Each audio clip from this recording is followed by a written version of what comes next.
வழிபாடு வந்து வெற்றிலை தீபம் அப்படின்னு சொல்லுவாங்க. வெத்தலையை வச்சுட்டு மேலே கொஞ்சம் மஞ்சளை போட்டு கொஞ்சம் குங்குமம் வச்சுட்டு, அதாவது வெத்தலையை வச்சுட்டு அதுக்கு நடுவில் மஞ்சளை கொஞ்சம் போட்டுட்டு குங்குமம் கொஞ்சம் வச்சுட்டு அதுக்கு மேலே ஒரு தீபம் ஏற்றுறது. கிழக்கு அல்ல வடக்க பார்த்து அந்த நுனி இருக்கணும். தீபமும் கிழக்கு அல்ல வடக்க பார்த்து இருக்கணும். அப்படி டெய்லி நீங்கள் கோயிலில் அல்லது வீட்டில் நீங்கள் தொடர்ந்து ஏற்றின்னு வர ஒரு மண்டலம் ஏற்றின்னு வர ஒரு பெரிய மாற்றத்தை கொடுக்கக்கூடியதாக இருக்கும். நான் இத்தனை நாள் சொன்ன மந்திரங்களில் ஏதோ ஒரு மந்திரம் எடுத்து சேன் பண்ணுறதும் உங்களுக்கு ரொம்ப அற்புதமான பலன்களை கொடுக்கும். எந்த தெய்வத்திற்காக இதனை வழிபடுறது, நீங்கள் இஷ்டமாக வேண்டக்கூடிய தெய்வத்திற்காக இது வழிபடுங்க.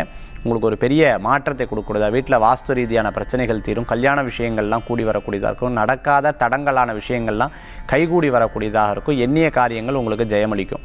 அதே சமயத்தில் பார்த்துட்டோம்னா ஒரு காரியத்துக்காக நான் விடாப்படியாக வைராகியத்தோடு இருக்கேன்னு நினச்ச காரியங்களும் உங்களுக்கு அனுகூல்யத்தை கொடுக்கும். நான் சொன்ன விஷயத்தை நீங்கள் செய்து பாருங்கள், வாழ்க்கையில் பெரிய மாற்றங்களை ஏற்படுத்தும் அப்படின்றதுல சந்தேகமே கிடையாது. நம்பிக்கை உண்டு, வெற்றியும் உண்டுன்னு சொல்லலாம். இன்றைய தினத்தில் ரொம்ப அற்புதமான விஷயத்தை நம்ம பார்த்தோம். இன்றைக்கி நான்